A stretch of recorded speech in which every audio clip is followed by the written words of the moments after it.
नमस्कार विद्यार्थी मित्रांनो, हिस्ट्री बाय संतोष चव्हाण या आपल्या ऑफिशियल यूट्यूब चॅनलवर तुम्हा विद्यार्थी मित्रांचं खूप खूप स्वागत. मित्रांनो, आजचा टॉपिक अत्यंत महत्त्वाचा आहे. या टॉपिक मध्ये आपण पाहणार आहोत मौर्योत्तर भारत. लक्षात घ्या, मौर्योत्तर भारत हा थोडासा कॉन्ट्रोवर्शियल या ठिकाणी टॉपिक या ठिकाणी मानला जातो, कारण या काळामध्ये मौर्यांच्या ऱ्हासानंतर भारतात प्रादेशिक सत्ता या ठिकाणी उदयास येतात आणि याचबरोबर भारतामध्ये विदेशी आक्रमणकर्ते देखील भारतावर हल्ला करताना एकंदरीत पाहायला भेटतात. या कालखंडातील भारत जर आपण पाहिला तर विदेशी आक्रमणकर्त्यांनी या देशातील बौद्ध धर्माचा स्वीकार केल्याचं आपल्याला दिसून येतं. तर एतत् देशीय जे काही देशी संस्थानं होती किंवा देशी राज्य जे होते त्यांनी बौद्ध धर्माच्या विरोधामध्ये वैदिक धर्माला राजश्रय दिल्याचं आपल्याला या ठिकाणी पाहायला भेटतं. आपल्या सर्वांना माहिती आहे की सम्राट अशोक ज्यानं भारतामध्ये बौद्ध धर्माचा स्वीकार केला होता आणि त्याच्या काळामध्ये संपूर्ण भारत हा बौद्धमय बनलेला होता.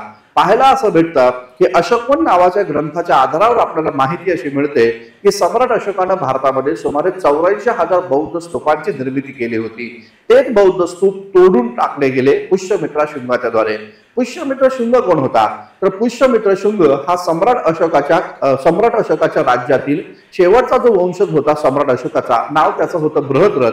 तर त्या बृहद्रथचा वजीर या ठिकाणी होता आणि त्या वजीरानं त्या पुष्यमित्र शुंगानं या बृहद्रथची हत्या करून मौर्य वंश या ठिकाणी समाप्त केला आणि शुंग घराण्याची स्थापना भारतामध्ये केलेली होती असं एकंदरीत दिसून येतं.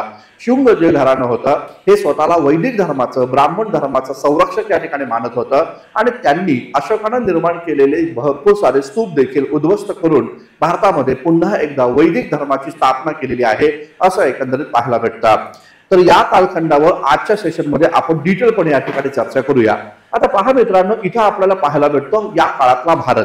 जेव्हा तुम्ही या ठिकाणी मौर्यांच्या काळातील भारत या ठिकाणी अभ्यासता तेव्हा तुम्हाला या ठिकाणी लक्षात येतं की दक्षिणेकडचा भाग जर आपण सोडला तर बाकी संपूर्ण भूभाग हा मौर्यांच्या अधिपत्याखाली होता. आता इथं आपल्याला पाहायला असं भेटतं मौर्य सत्तेच्या ऱ्हासानंतर भारतामध्ये देशी सत्ता या ठिकाणी उदयास येतात आणि या देशी सत्तांमध्ये आपल्याला शुंग साम्राज्य हे या ठिकाणी पाहायला भेटतं. लक्षात घ्या, शुंगांनी संपूर्ण भारतावर आपली सत्ता या ठिकाणी स्थापन केली नाही. खास करून मगध आणि त्याच्या आजूबाजूचा प्रदेश, विदिशासारखा प्रदेश जो आहे, मध्य प्रदेश जो आहे, तर तो प्रदेश या ठिकाणी शुंगांच्या अधिपत्याखाली होता. पुष्यमित्र शुंग हा यांचा संस्थापक या ठिकाणी मानला जातो आणि मागे म्हटल्याप्रमाणे पुष्यमित्र शुंगानं अनेक बौद्ध स्तूपांची या ठिकाणी बौद्ध स्तूप उद्ध्वस्त केले होते. बौद्ध ग्रंथ दिव्यावदान या ग्रंथामध्ये अशी माहिती या ठिकाणी मिळते की या पुष्यमित्र शुंगानं अश्वमेध यज्ञ देखील केला होता आणि त्याचबरोबर बौद्ध भिक्षूंची कत्तल करण्याचा कार्यक्रम देखील या ठिकाणी चालवला होता. यानं अशा प्रकारचे एक बक्षीस देखील ठेवलं होतं की जो पण बौद्ध भिक्षूचं मस्तक मला या ठिकाणी आणून देईल त्याला या ठिकाणी 100 तांब्या आणि चांद्याच्या मुद्रा या ठिकाणी देण्यात येईल. या प्रकारचा पुष्यमित्र शुंग हे आपल्याला या ठिकाणी पाहायला भेटतो की ज्याचं या ठिकाणी शुंग एम्पायर या ठिकाणी होता. लक्षात घ्या, या शुंग एम्पायरला भारतामध्ये दीर्घकाळ राज्य करता आलं नाही. मात्र या शुंगांच्या नंतर कण्व घराणं इथे या ठिकाणी स्थापन झालं. शुंग आणि कण्व हे दोघंही वैदिक धर्माचे, ब्राह्मण धर्माचे पुरस्कर्ते होते आणि वैदिक धर्माला यांनी राजश्रय दिल्याचं आपल्याला या ठिकाणी दिसून येतं. असं जरी असलं तरी शुंगांच्या काळामध्ये भारभूत कला केंद्राची स्थापना झाली होती, ते एक बौद्ध धर्माशी संबंधित होतं. हा पण एक महत्वाचा इतिहास आपल्याला या ठिकाणी लक्षात ठेवणं गरजेचं आहे. कण्व घराणं जेव्हा आपण या ठिकाणी पाहतो तेव्हा कण्व घराण्यामध्ये एक महत्वाचा या ठिकाणी विदेशी राजदूत आलेला होता ज्याचं नाव होतं हेलिओडोरस. आणि या हेलिओडोरसचा एक महत्वाचा स्तूप उभा केलेला होता ज्याला आपण गरुड स्तंभ असं या ठिकाणी म्हणतो. हा गरुड स्तंभ मध्य प्रदेशातील विदिशा या ठिकाणी आहे आणि ज्या स्तंभाच्या माध्यमातून आपल्याला कण्व घराण्याची या ठिकाणी माहिती आपल्याला या ठिकाणी मिळते. लक्षात घ्या मित्रांनो, शुंग आणि कण्व यांचं इथं या ठिकाणी अस्तित्व होतं. तर दक्षिणेकडे जर आपण या ठिकाणी पाहिलं तर दक्षिणेकडे आपल्याला या ठिकाणी दिसून येतं इथे या ठिकाणी सातवाहन शासक जे आहे तर या सातवाहनांची सत्ता दक्षिणेकडे आपल्याला या ठिकाणी दिसून येते. सातवाहनांचा महत्वाचा शासक जर आपण पाहिला तर त्याचं नाव होतं या ठिकाणी गौतमीपुत्र सातकर्णी आणि या गौतमीपुत्र सातकर्णीनं दक्षिण भारतातील चेर चोल पांड्य जे सम्राट अशोकाचे समकालीन शासक होते तर त्यांचा पराभव या ठिकाणी केला होता आणि त्याचमुळं गौतमीपुत्र सातकर्णीला त्रिसमुद्र तोय पीत वाहन या नावानं देखील संबोधल्याचं एकंदरीत दिसून येतं. लक्षात घ्या मित्रांनो, सातवाहन शासकांचं एक वैशिष्ट्य असं या ठिकाणी आहे की या सातवाहन शासकांनी सर्वात पहिल्यांदा भूमी अनुदान द्यायला सुरुवात केली होती. बौद्ध मठांना त्याचबरोबर या ठिकाणी हिंदू मंदिरांना मोठ्या प्रमाणावर भूमी अनुदान देण्याचं कार्य या सातवाहनांच्या राण्यांनी केल्याचं एकंदरीत या ठिकाणी पाहायला भेटतं. या भूमी अनुदानातूनच पुढे जाऊन या ठिकाणी सामंतशाही भारतामध्ये निर्माण झाली असं आपल्याला या ठिकाणी पाहायला भेटतं. आणि नंतरच्या काळामध्ये गुप्त राज्य जे होते तर या गुप्तांच्या कालखंडामध्ये त्या ठिकाणी नोकरदार वर्गाला देखील जमिनीचं अनुदान द्यायला सुरुवात झालेली आहे.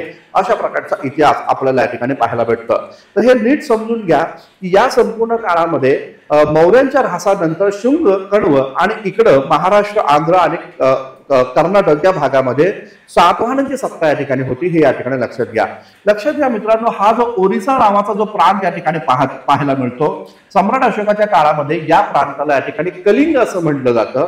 तर इथं आपल्याला पाहायला मिळतं की चेदी नावाचं राजवंश या ठिकाणी सत्तेमध्ये आलं होतं आणि चेदीचा महान शासक हा खारवेल होता. ज्या खारवेलनं जो जैन धर्मी होता आणि त्यानं या ठिकाणी इथं कलिंगमध्ये या ठिकाणी हाती गुंफा अभिलेख देखील कोरल्याची माहिती या ठिकाणी आपल्याला मिळते. तर पाहायला भेटतं की सम्राट अशोकाच्या भारतानंतर आपल्याला जे प्रादेशिक सत्ता या ठिकाणी पाहायला भेटतात त्यामध्ये शुंग, कण्व, सातवाहन आणि चेदी यांचा समावेश या ठिकाणी होतो. तर याच संपूर्ण काळामध्ये भारतामध्ये विदेशी आक्रमणकर्ते देखील हल्ला करताना या ठिकाणी दिसून येतात. लक्षात घ्या मित्रांनो, जे विदेशी आक्रमणकर्ते होते त्या विदेशी आक्रमणकर्त्यांमध्ये आपल्याला युनान शासक या ठिकाणी पाहायला भेटतात. युनानानंतर शक भारतामध्ये या ठिकाणी आले. शकांनंतर पल्लव जे आहे तर ते पल्लव या ठिकाणी भारतामध्ये या ठिकाणी येतात आणि सर्वात शेवटी या ठिकाणी कुशाण नावाचे शासक जे आहे हे कुशाण शासक भारतामध्ये या ठिकाणी येतात. अशा प्रकारचा इतिहास आपल्याला या ठिकाणी पाहायला भेटतो. तर विदेशी आक्रमणकर्त्यांनी भारताचा वायव्य सरहद्द प्रांत जिंकून घेतला होता आणि भारतातील देशी सत्ता जे होते हे यांनी या ठिकाणी भारतातला हा महत्वाचा भूभाग जो आहे तो मुख्य भूभाग भारताचा या ठिकाणी काबीज केला होता असं प्रकारे आपल्याला दिसून येतं. हा जो वायव्य सरहद्द प्रांतामध्ये ज्या विदेशी शासकांनी आपली सत्ता स्थापन केली होती त्यामधले युनान एक महत्वाचे शासक होते. आणि लक्षात घ्या, या युनान शासकांमधला एक महत्वाचा अत्यंत महान शासक होता ज्याचं नाव होतं मिनॅंडर. हा जो मिनॅंडर होता यानं या ठिकाणी बौद्ध धर्माचा स्वीकार केलेला होता आणि त्याची राजधानी ही सागला ही या ठिकाणी होती. हा महत्वाचा मुद्दा या ठिकाणी लक्षात घ्या. सागला सियालकोट प्रांत हा या मिनॅंडरमुळे पूर्णपणे बौद्धमय झाला होता अशा प्रकारची माहिती या ठिकाणी मिळते. बौद्ध ग्रंथ आहे मिलिंद पन्ना. तर या मिलिंद पन्नामध्ये मिनॅंडर राजानं विचारलेले प्रश्न त्यांना उत्तर देणारा बौद्ध भिक्षू नागसेन यांच्यातील संवाद आपल्याला मिलिंद पन्ना या ग्रंथामध्ये या ठिकाणी पाहायला भेटतो. हा सर्वात इम्पॉर्टंट मुद्दा आपण इथे या ठिकाणी लक्षात घ्या. युनानानंतर शक भारतामध्ये आले. या शकांनी क्षत्रप व्यवस्था भारतामध्ये या ठिकाणी लागू केली. शकांचा एक महत्वाची शाखा महाराष्ट्रामध्ये होती आणि महाराष्ट्रातला तिथला प्रमुख शासक या ठिकाणी भूमिक आणि त्यानंतर नहपाल होता. लक्षात घ्या, या भूमिकनं शहरात वंश महाराष्ट्रामध्ये स्थापन केला. महाराष्ट्रातला हा पहिला राजकीय वंश या ठिकाणी मानला जातो. आणि भूमिकचा जो मुलगा होता ज्याचं नाव होतं नहपाल, तर या नहपालची हत्या गौतमीपुत्र सातकर्णीनं केल्याचं आपल्याला या ठिकाणी पाहायला भेटतं. नाशिकमध्ये एक चांदीचा एक हंडा सापडला ज्यामध्ये या ठिकाणी मोठ्या प्रमाणात चांदीचे कॉइन्स होते आणि त्या कॉइन्सच्या आधारावर आपण हे म्हणू शकतो की या ठिकाणी गौतमीपुत्र सातकर्णीनं नहपालची हत्या करून या ठिकाणी तिथं नाशिक प्रांतावर आपली सत्ता स्थापन केलेली होती.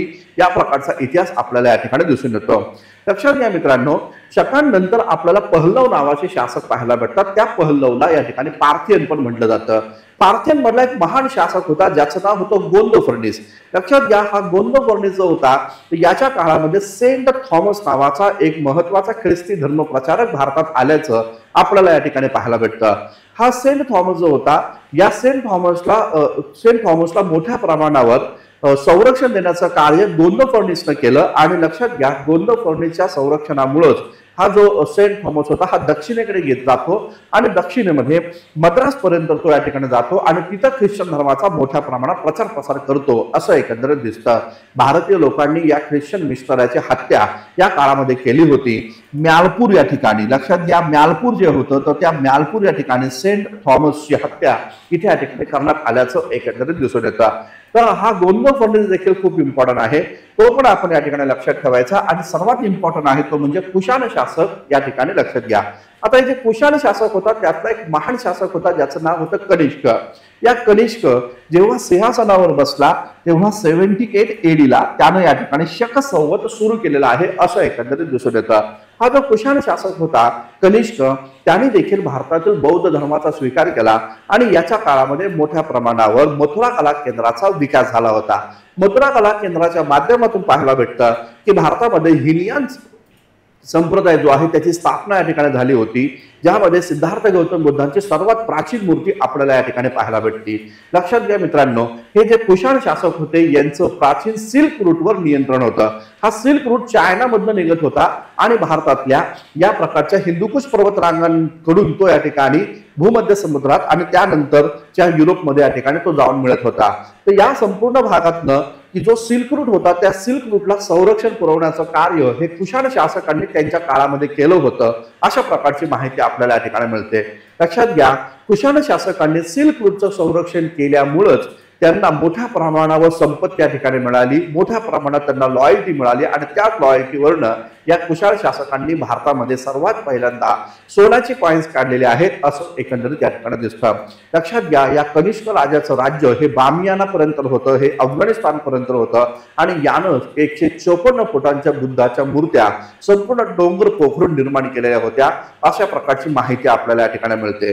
तर कुशाण शासक जो होता कनिष्क हा एक अत्यंत महान शासक मानला जातो आणि याच्याच काळामध्ये काश्मीर जो होता हा या ठिकाणी राज्याचा भाग बनल्याचं एकंदरीत दिसतं. या कुशाण शासक कनिष्कनं काश्मीरमध्ये स्वतंत्रपणे चौथी बौद्ध परिषद भरवली होती असं एकंदरीत दिसतं. पाहायला भेटतो अश्वघोष. अश्वघोष हा एक संस्कृत नाटककार होता जो याच्या दरबारामध्ये या ठिकाणी होता आणि ज्यानं बुद्ध चरित्र त्याचबरोबर सौंदरानंद आणि सारीपुत्र प्रकरण यासारखे सुप्रसिद्ध नाटक देखील लिहिल्याचं एकंदरीत दिसतं. अश्वघोष आजपर्यंत भारतीयांना माहीत नव्हता, मात्र तुर्फानच्या वाळवंटामध्ये याची जेव्हा या ठिकाणी लेखन सापडलं तेव्हा या ठिकाणी या अश्वघोष बद्दलची माहिती ही आपल्या समोर या ठिकाणी आल्याचं एकंदरीत दिसतात.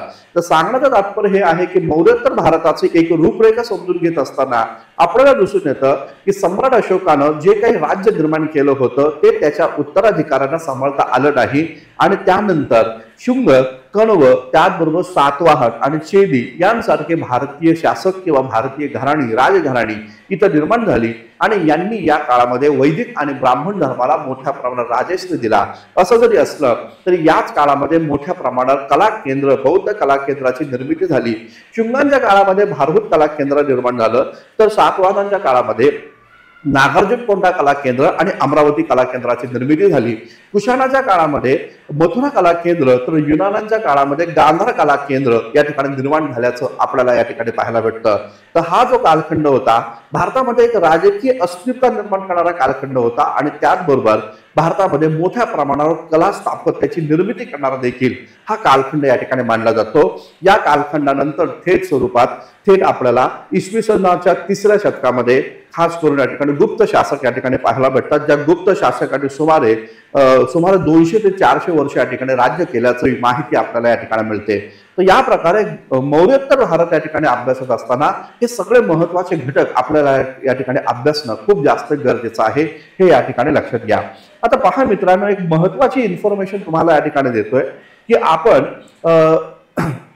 राज्यसेवा पूर्व आणि मुख्य परीक्षेसाठी पूर्व आणि मुख्य परीक्षेसाठी जे विद्यार्थी या ठिकाणी तयारी करत आहात 2024 आणि 2025 साठी, तर त्या विद्यार्थी मित्रांसाठी इतिहास या विषयाची महत्वाची बेसिक फाउंडेशन बॅच आपण या ठिकाणी आपल्या ऍपवर, हिस्ट्री बाय संतोष सावंत या ऍपवर ऑलरेडी या ठिकाणी सुरू केलेले आहेत. एन्शियंट मिडिवलचे सारे लेक्चर्स, लाईव्ह लेक्चर या ठिकाणी आपण त्यामध्ये घेतलेले आहेत. आता मॉडर्न इंडियाला आपण सुरुवात करत आहोत. या बॅचच्या माध्यमातून आपण आधुनिक भारताचा इतिहास, राज्यसेवा, मुख्य परीक्षेला आयोगाने जो सिलेबस दिलेला आहे त्याच धर्तीवर आपण राज्यसेवा मुख्य परीक्षेचा हा संपूर्ण सिलेबसला आता या ठिकाणी सुरुवात केलेली आहे. तर विद्यार्थी मित्र, जे कोण विद्यार्थी या ठिकाणी इंटरेस्टेड आहेत, 2024 परीक्षेसाठी तयारी आतापासून करत आहेत, त्या विद्यार्थी मित्रांनी जरूर ही आपली इतिहास विषयाची बेसिक फाउंडेशन बॅच जरूर या ठिकाणी जॉईन करावी. तिची फी या ठिकाणी 3000 रुपये या ठिकाणी आहे. मात्र आज आणि उद्या असे 2 दिवस इथे डिस्काउंट आहे, त्यामुळे 3000 रुपयाचं शुल्क आता तुम्हाला 2500 रुपयामध्ये या ठिकाणी ही बॅच मिळणार आहे, हे इथे या ठिकाणी लक्षात घ्या. तर आता तुम्हाला 2500 रुपयामध्ये ही बॅच मिळेल, तर फक्त आज आणि उद्या जर तुम्ही या ठिकाणी प्रवेश घेतला तरच, हे लक्षात घ्या. याचबरोबर बेसिक फाउंडेशन बॅच ही एक दुसरी महत्वाची बॅच आपण कंबाईनच्या विद्यार्थी मित्रांसाठी या ठिकाणी केलेली आहे। बऱ्याच विद्यार्थी मित्रांची या प्रकारची मागणी होती की सर जसं राज्यसेवाची बेसिक फाउंडेशन बॅच केली तशाच प्रकारची कंबाईनची देखील एक बॅच या ठिकाणी करा। आणि म्हणून मग विद्यार्थी मित्रांच्या खास आग्रह असतो की कंबाईनची गट ब आणि गट क साठी एक महत्वाची लाईव्ह बॅच मी तुम्हा विद्यार्थी मित्रांसाठी घेऊन आलेलो आहे। यामध्ये प्लासीच्या युद्धापासून ते भारताच्या फाळणीपर्यंत म्हणजे 1757 पासून ते 1947 पर्यंतचा संपूर्ण इतिहास आपण या बॅच मध्ये या ठिकाणी शिकणार आहोत। आधुनिक भारताचा इतिहास महाराष्ट्राच्या अनुषंगाने आपण इथे या ठिकाणी हा कंप्लीट करणार आहोत। या ही बॅच जी आहे ही 12 तारखेपासून 12 सप्टेंबर पासून सुरू झालेली आहे आणि सुरुवातीचे काही दिवस या बॅच मध्ये आपण 70% डिस्काउंट देखील या ठिकाणी दिला होता आणि त्यामुळे ही 900 रुपयामध्ये ही बॅच कंबाईनची बॅच तुम्हाला केवळ या ठिकाणी मिळणार आहे। आणि या बॅच मध्ये देखील आज आणि उद्या जर तुम्ही प्रवेश घेतला तर तुम्हाला ही केवळ 900 रुपयामध्ये ही बॅच या ठिकाणी मिळेल। त्यानंतर मात्र याची या ठिकाणी प्राइस या ठिकाणी वाढले जाणार आहेत। तर जे जे कोणी इंटरेस्टेड विद्यार्थी आहे कंबाईनची तयारी करत असाल तर ही कंबाईनची बॅच या ठिकाणी जॉईन करा, लाईव्ह बॅच आहे। आणि जे विद्यार्थी राज्यसेवेची तयारी करत आहात राज्यसेवा पूर्व आणि मुख्य या बॅच मध्ये आपण प्राचीन भारत, मध्ययुगीन भारत, आधुनिक भारत, समाज सुधारक, स्वातंत्र्योत्तर भारत असं सगळंच या ठिकाणी या बॅच मध्ये दिलेलं आहे। कंप्लीट भारताचा इतिहास तुम्हाला या बॅच मध्ये या ठिकाणी शिकायला मिळणार आहे। जे जे कोण विद्यार्थी या ठिकाणी इंटरेस्टेड आहेत त्यांनी आजच ही बॅच जरूर या ठिकाणी जॉईन करा। तर थांबूया मित्रांनो, पुन्हा एकदा लक्षात घ्या ही लेक्चर सिरीज अशीच चालू राहणार आहे। प्राचीन भारतापासून ते स्वातंत्र्योत्तर भारतापर्यंतचे सगळे लेक्चर्स तुम्हाला इथे या ठिकाणी या लेक्चरची आउटलाईन मी तुम्हाला समजावून सांगण्याचा प्रयत्न करणार आहे। तेव्हा आपला हिस्ट्री बाय संतोष चव्हाण हा जो YouTube चॅनल आहे तो जरूर या ठिकाणी जॉईन करा आणि आपल्या मित्रांना देखील या ठिकाणी जॉईन करायला लावा। धन्यवाद, थँक्यू।